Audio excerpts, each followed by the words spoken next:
Друзья, приветствую всех уже в 2024 году. 3 число, 3 января, снег идет каждый день. Буран прям такой сильный. Вот так вот выглядят теплицы. Все позамело.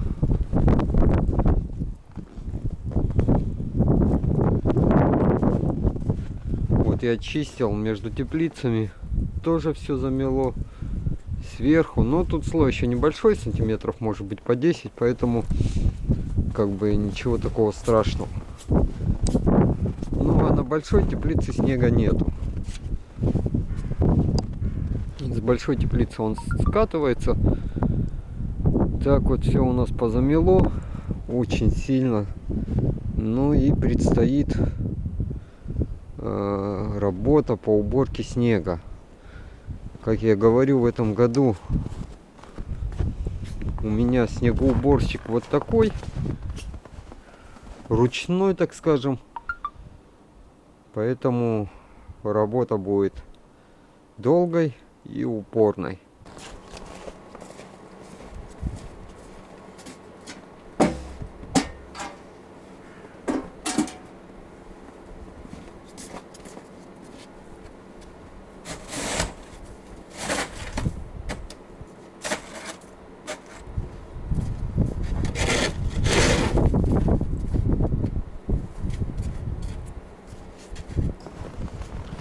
Тут маленько расчистил. Сейчас пойду в другую сторону. Там тоже нужно убирать все.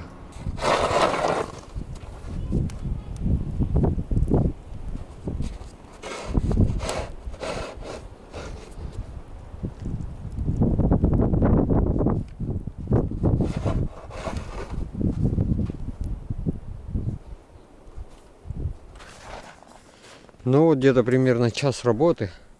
Кстати, вот теплицу как замело сбоку. Нормально. Снежка вот здесь я вот чистил вдоль теплицы. Вообще незаметно. Вот такой вот туннельчик получился.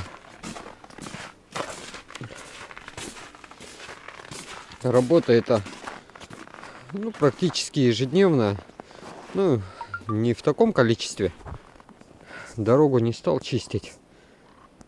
Машина пока проезжает, может быть, коммунальный трактор проедет, прочистит.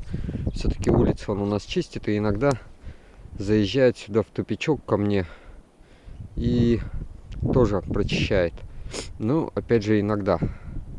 Если не прочистит, то придется вручную это все отгребать. Ну, вот такие дела.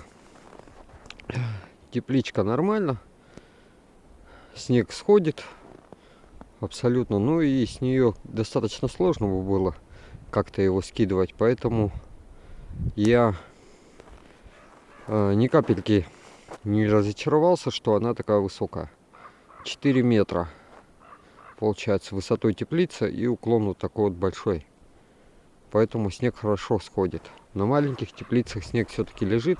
Ну и на навесах на всех снег лежит. На крышах он у людей везде лежит. Ну вот понятно, что тут еще она и греется же.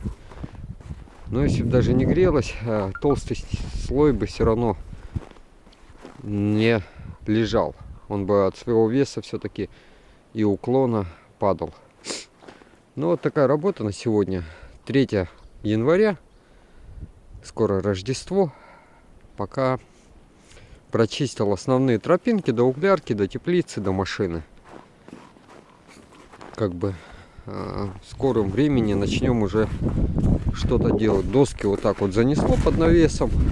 Надо их заносить в теплицу. Не было видео на канале, так как, во-первых, были праздники, во-вторых, такая погода стояла не очень. И работать было как бы то бураны сильные были, со снегом много возни было, то потом морозы, потом опять бураны. И вот так вот прошли практически все праздничные дни. Очень мало было дней, когда была погода такая прям хорошая. Поэтому отдыхали на новогодних праздниках по большему счету. Естественно, котел приходилось топить, ездить, никто этого не отменял. Ежедневная процедура с утра и вечером, она как бы продолжалась постоянно. А вот по поводу стройки, ну, как бы все так подзаморозилось. И вот сегодня уже начал потихонечку делать. Затащил еще вот такую вот партию теса, чтобы он немного хотя бы подвялился. Лед, по крайней мере, с него, чтобы стаял. Потому что он на улице лежит, там уже его и забуранило, и льдом обмерз, и всяко. И вот начал уже изготавливать сами стеллажи. Первый стеллаж уже скрутил. Получается он 1,5 шириной, 2 метра длиной. Ну и вот так он примерно выглядит. Конструкция это достаточно, ну, прочная. Тут как бы особо нагрузок на нее нету. Это стеллажи для рассады, для стаканчиков. Мы выращиваем рассаду в стаканчиках, и поэтому вот так вот это будет выглядеть. Сверху это покроется еще пленкой. Ну, обычной целлофановой вот эта вот пленочка, вот как самая такая простенькая, естественно, не сильно плотную. И благополучно это будет так существовать. То есть пленочка, стеллажи сделаны под наклон. То есть сделан вот такой вот уклончик, они у меня не по уровню. Вот если сюда уровень положить, у меня вот сейчас под рукой его нету, то наклон идет вот в эту сторону. По-моему, на сантиметр, наверное, но не сильный. Визуально это незаметно. А вот если положить уровень, то это будет заметно. Для чего это сделано? Ну, по плану это вообще для стока воды сделано. Потому что, скорее всего, рассаду мы поливать будем со шланга, то есть со скважины, прям со шланга будем лить. И излишки, естественно, будут какие-то воды появляться. Ну, как бы точечно в каждый стаканчик не нальешь, поэтому все-таки часть воды будет протекать мимо и будет попадать на стеллаж. Чтобы это не текло все насквозь вниз, будет положена пленка. Она будет как бы предохранять сами вот эти вот тесины, чтобы они, во-первых, не гнили и не портились. Снизу она будет просыхать все хорошенько, с боков, а вот сверху будет закрыто. А уклон сделан, чтобы влага стекала в одну сторону. И, возможно, где-нибудь с одной стороны сделаю какой-нибудь желоб такой по типу ну, вот, кровельных стоков, которые делают при монтаже крыши. Стоки для воды такие вот с наклончиком. Может быть, что-то такое наподобие сделаю из какой-нибудь там из 50-й канализационной трубы. Разрежу ее пополам и сделаю такой сток. И где-нибудь поставлю там, может быть, ведро, может быть, еще что-то. Но это просто пока в планах. Не хотелось мне, чтобы вода тут, во-первых, застаивалась, во-вторых, чтобы она насквозь туда вниз бежала. Ну вот, поэтому изначально был задуман такой уклон. И уклон он везде. То есть на боковых тоже уклончик, вот на этих. И снизу на первом этаже, который стеллаж сделан, он тоже сделан с уклоном. Ну, потому что уже как бы не первый раз я с этим сталкиваюсь. Стеллажей мы переделали очень много и разных, в разных теплицах. Не первый год мы занимаемся рассадой. И поэтому вот эта излишняя влага, она всегда застаивается. И как бы не очень это хорошо. И насквозь, когда она бежит, тоже это мне не нравится. И вот так попробую я с этим побороться. А посмотрим, что из этого получится. Преждевременно, я думаю, в комментариях не стоит писать, что ничего не получится. Давайте просто уже дождемся, когда все это заработает. И тогда посмотрим, будет ли это работать нормально, либо не стоит это вообще заморачиваться и делать. Так что вот такая вот работа. По поводу конденсата. Ну вот я сегодня протирал. Еще 7 литров воды отсюда вытащил. Такую здоровую тряпку пришлось заказать. Для протирки. Ну из микрофибры для протирки автомобилей. И вот с этой тряпочкой, естественно, процесс пошел побыстрее. Как бы она очень много впитывает в себя. Наверное, пол-литра воды она себя впитывает, когда вот отжимаешь много. Поэтому процесс протирки стал побыстрее. Ну вот такая работа на данный момент происходит. Так что буду снимать. Всех с прошедшими праздниками. Ну и следим дальше.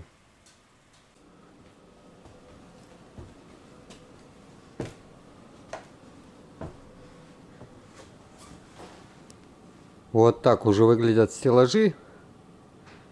4 штуки я уже установил по 4 метра. И там остался 5-й. И я решил 5-й полностью не делать, а сделать там проходик. Потому что получается у нас 16 метров. Ну и плюс там еще, наверное, 4, около 20.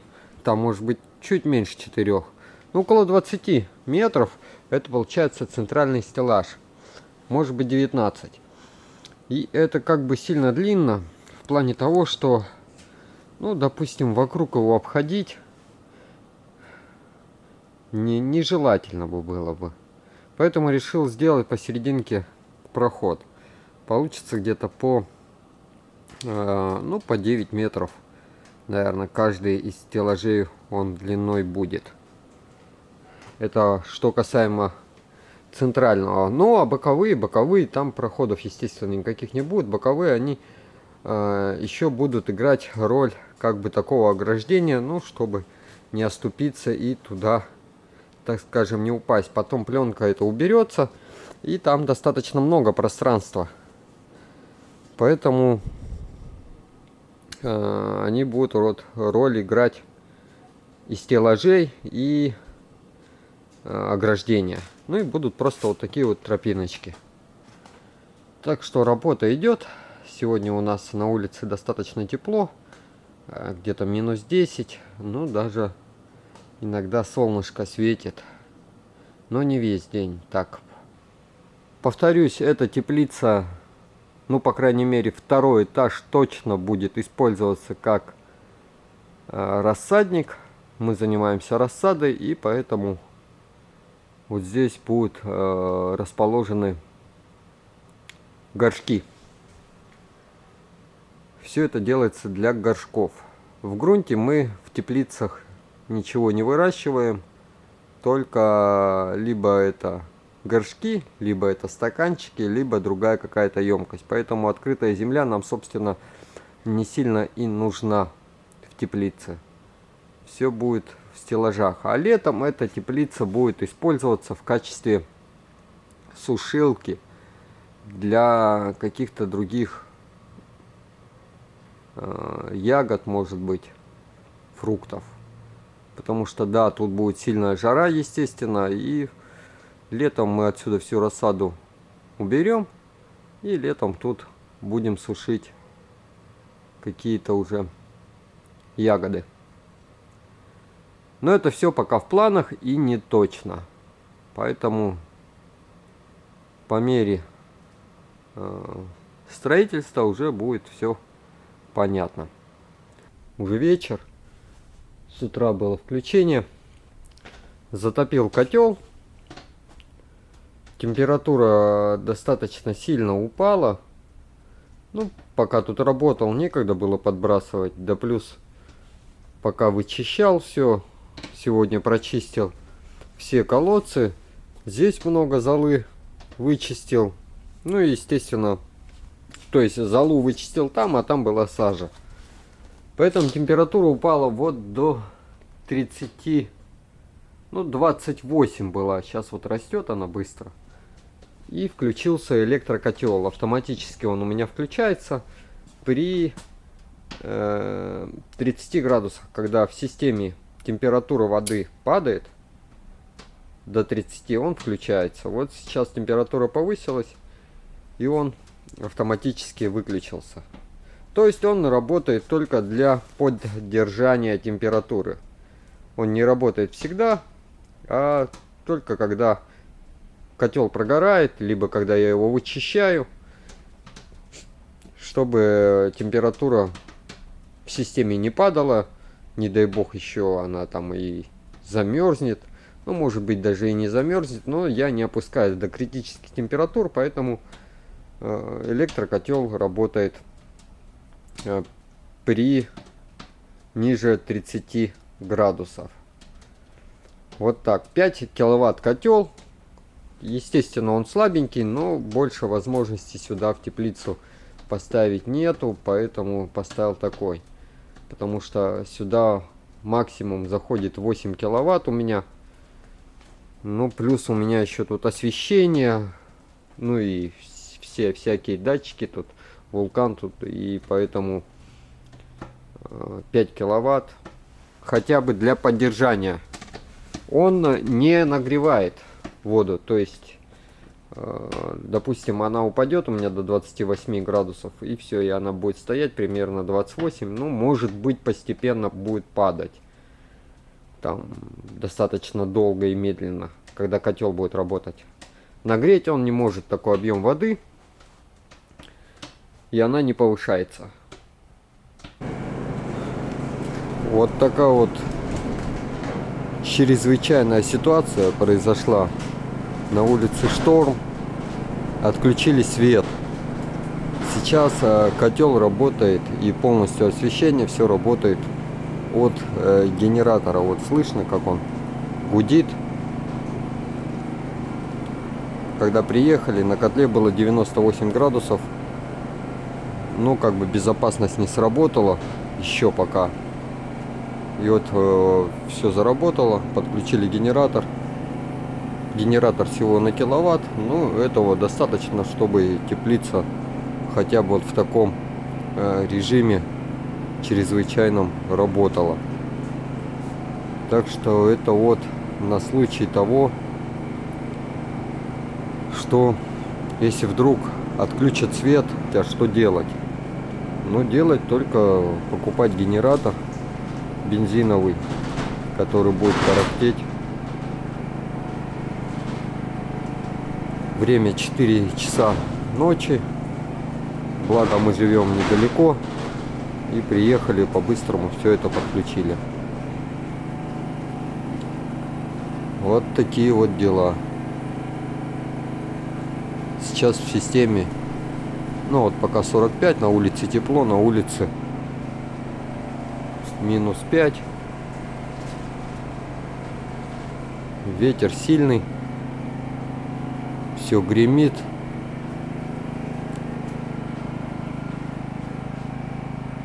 Ну и гудит генератор.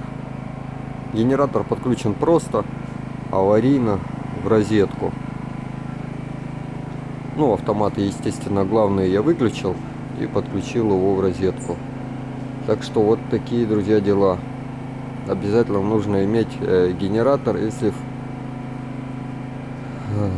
вот в таких случаях у вас, допустим, вот такой вот котел, он перегревается. Говорю, приехал, было 98 градусов, он указал компьютер, и пищал. Время уже 8:30 утра. Свет по-прежнему нам не дали, по-прежнему работаем с генератора. Я уезжал, здесь не сидел, и вот сейчас приехал, думал, свет дали, нет. Ну, не везде, там на улице где-то есть, где-то нету, как-то непонятно. У соседей у всех света нету. Поэтому генератор, с одной стороны, вещь такая необходимая, может быть и редко необходимая, но нужная. Я надеюсь, меня слышно нормально, потому что он тарахтит тут. Вот уже получается с 4 часов, 4 часа он уже тарахтит, 4,5. Генератор бензиновый, обычный, самый такой простенький, Патриот, самый маленький, на 1,2 киловатта. Этого достаточно, чтобы ну, хотя бы поддерживать вот так вот в экстренных каких-то случаях поддерживать систему какую-то отопления, либо еще что-то такое.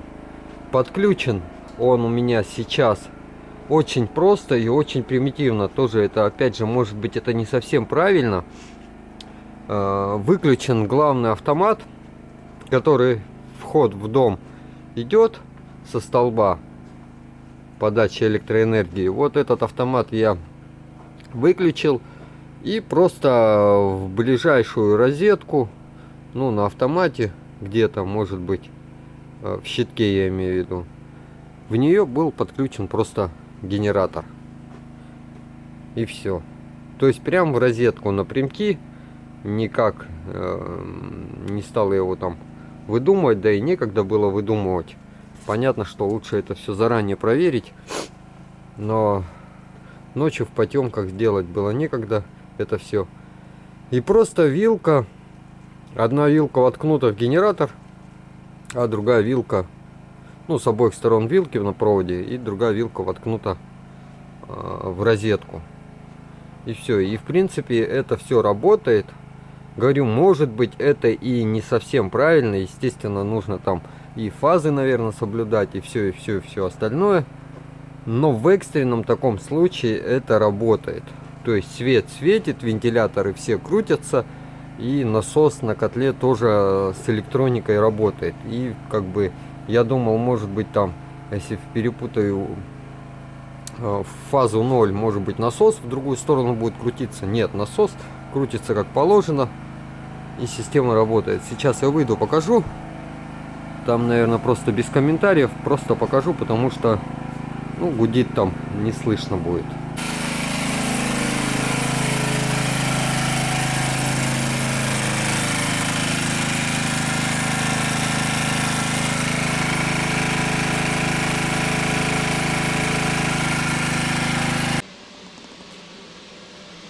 Итак, друзья, свет дали. Время 8:52. Ну вот буквально после предыдущего моей видеосъемки сразу дали свет. Итого света не было, получается, ну, где-то 5,5 часов вообще. И хотел все-таки рассказать, как система работает, отопление без света. Но по большому счету никак она не работает. У меня здесь стоят камеры в питомнике. Камер достаточно много, и они сигнализируют, когда происходит отключение света. Ну, на телефон оповещение приходит, что они не в сети. И вот они просигнализировали где-то примерно в 2 часа ночи, в 3 я сюда приехал. Естественно, все было темно. Пошел, выключил сразу главный автомат, который входит в дом со столба. И завел вот такой вот генератор. Это ни в коем случае не реклама. Куплен он за свои деньги. Обошелся он мне по акции, по-моему, в 12 тысяч рублей. Всего лишь на 1 киловатт. И вот такой вот я кабель к нему сделал. С двух сторон вилки. Ну, кабель такой потолще немножко. И вилки с двух сторон. Все после того, как я отключил автомат. Завел генератор. Одну вилку воткнул в генератор, а другую вилку воткнул в ближайшую розетку, которая у меня там рядом была. И в принципе все заработало. В экстренном случае в принципе можно так сделать. На котле, когда я подошел к котлу, на котле было 98-99 градусов. Вот здесь компьютер показывал. И он сигнализировал, что котел находится в перегретом состоянии. Группа безопасности, вот эта вот, которая рассчитана на 1,5 бара, она не сработала. Ну, потому что в системе не было такого давления 1,5 бара. Система эта, повторюсь, она естественного давления. То есть вот давление воды, вот верхняя точка, расширительный бачок, и все. Он открытого типа. сюда никакое давление не закачивается. Поэтому предохранительный клапан и не сработал, потому что давления такого не было. Ну и как бы ничего не случилось. Самотеком эта система не работает вообще. Единственное, докуда она смогла продавить, это вот первый этот регистр, он был немного горячий. Повторюсь, температура в котле была 98. Ну и вулкан. Вулкан был тоже 98 градусов, потому что он находится в верхней точке. Ну, естественно, по законам физики вода, тепло поднимается вверх. Но вулкан не может работать без света, так как там, естественно, вентилятор находится. Все буквально за несколько секунд сразу начала температура падать после того, как насос начал гонять воду. Плюс я сразу включил вулкан на вторую скорость, и он тоже начал быстренько высасывать тепло. И буквально за где-то минут 5 температура упала уже до рабочих 50 градусов. Ну, на данный момент просто у меня 50 было включено. Вот так вот отработала система без подачи света. Ну, то есть никак. Без света вот эта вот система отопления, она не работает вообще. Но это так и как бы планировалось, что она не сможет работать, потому что, ну, во-первых, не соблюден весь вот этот наклон и так далее. Поэтому генератор, даже самый простой, даже слабенький, даже в 1 киловатт, это очень хорошая штука, которая сэкономит огромное количество денег, потому что вот за 5 часов времени тут остыло бы и перемерзло бы все, и все бы полопалось. На улице минус 11. Батареи это не частный дом, это не утепленное какое-то помещение. Вода тут остывает моментально. В течение там нескольких минут, ну в течение часа уже в радиаторах будет не 50, а будет где-то 15. А тем более движения воды никакого нету. Движение уходит вверх. То, я думаю, через часика 3-4 уже бы начал лопаться полипропилен. Я это уже проходил. Уже такая история у меня была. Но история тогда была не из-за того, что свет выключили, а из-за того, что супер умный автомат, который был приобретен на Озоне, он сработал некорректно и сам отключил все электропитание. И у меня полопался полипропилен. Пришлось заново все перепаивать. Поэтому вот такой вот генератор любой фирмы, самый простенький, ну, чтобы он работал хотя бы надежные, отзывы почитать. За этот генератор, в принципе, отзывы нормальные, работает. Может быть, он и не пригодится вообще, а может быть, пригодится раз и сэкономит вам кучу денег, нежели потом паять полипропилен и кучу всяких проблем. Допустим, вот если этот вулкан замерзнет, то радиатор на этот вулкан, но он примерно по стоимости как сам вулкан. А радиаторы эти лопаются очень-очень хорошо. Поэтому штука полезная и штука нужная в экстренных случаях. Вот как сегодня ночью произошло. Хорошо, если это дом и где вы живете, конечно, вы в любой момент можете генератор завести. А вот так вот, когда где-то это находится на удалении, конечно, есть небольшие вот такие неудобности, что в плане того, во-первых, нужно узнать, отключили у вас свет или нет. Ну, для этого тоже есть сигнализаторы, которые я хочу приобрести и тоже установить. Он включается просто либо как автомат, на один рейку вешается, либо просто втыкается в розетку и сигнализирует на телефон оповещением СМС или в приложении, что произошло отключение электроэнергии.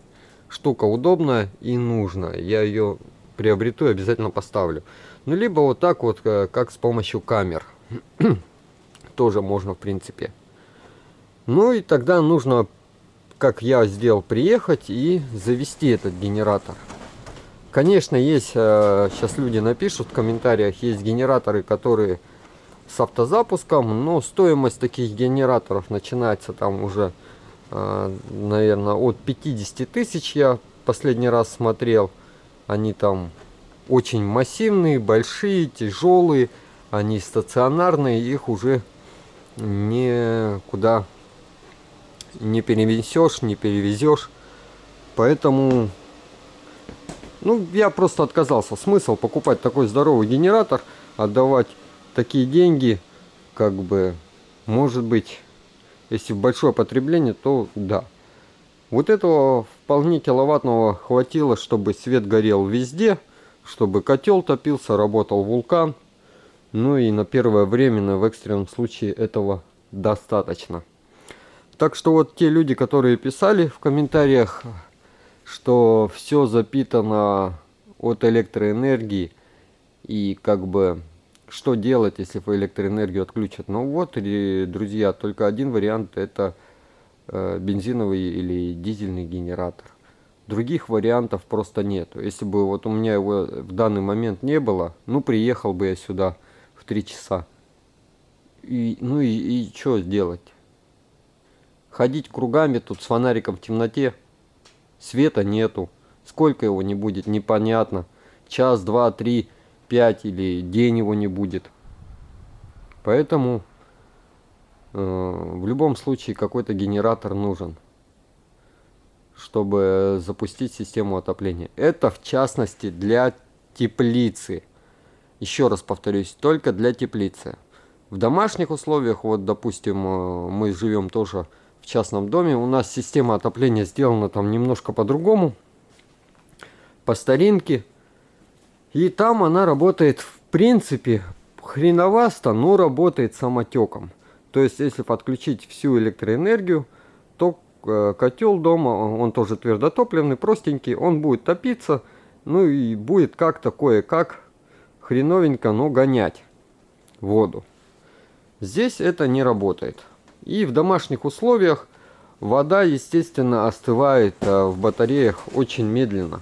То есть даже если бы у вас отключили электроэнергию в частном доме, все это знают, что батареи там на протяжении 12 часов, да, будет дома холодно, но вода у них не перемерзнет. То есть как бы в доме, может быть, дома и не нужен такой генератор. А вот для отопления теплицы генератор, конечно, удобная штука. Ну вот так вот много слов, но хотел просто поделиться об этом и рассказать. Возможно, кто-то столкнется с такой ситуацией и заблаговременно, чтобы люди знали, что все-таки генератор нужен. Я ни капли не пожалел, что его приобрел. И вот так вот он и пригодился. На этом пока все.